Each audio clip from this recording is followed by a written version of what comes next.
விழாவை கொண்டாடுவார்கள். அவற்றுள் இயற்கையை போற்றும் வகையில் கொண்டாடப்படுகிறது இந்த பொங்கல் விழா. அவற்றை பற்றி காண்போமா?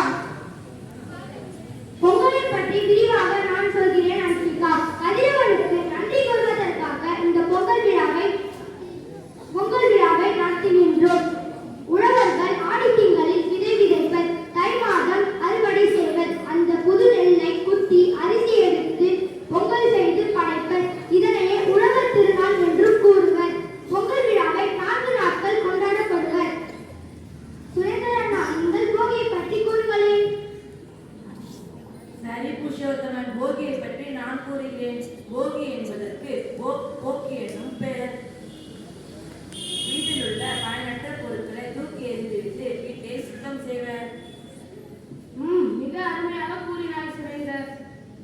சசியண்ணா, இப்பொழுது நீங்கள் பொங்கல் விழாவை பற்றி பேசுகிறேன். கட்டாயம் கூறுகிறேன் அன்ஷிகா. தை மாதத்தின் முதல் நாள் பொங்கல் திருநாளாகும். அன்று வாசலில் வண்ண கோலமிட்டு மாவிலை தோரணம் கட்டுவர். புது மண்பானையில் புத்தரிசியோடு வெல்லம், நெய், முந்திரி ஆகியவற்றை கொண்டு பொங்கலிடுவர். பொங்கல் என்பது பொங்கி பெருகி வருவது என்று பொருள். பொங்கல் பொங்கும் போது பொங்கலோ பொங்கல் என்று மக்களை ஒளி எழுப்புவர். தலைவாழை இலையிட்டு பொங்கலை படைப்பர். கரும்பு, இஞ்சி, மஞ்சள், பாக்கு, பழம் என ஆகியவற்றை வைத்து கதிரவனுக்கு படைப்பர். சத்யண்ணா, மிகவும் அருமையாக சொன்னீர்கள். அண்ணா, நீங்கள் மாட்டுப் பொங்கலை பற்றி கூறுங்களேன்.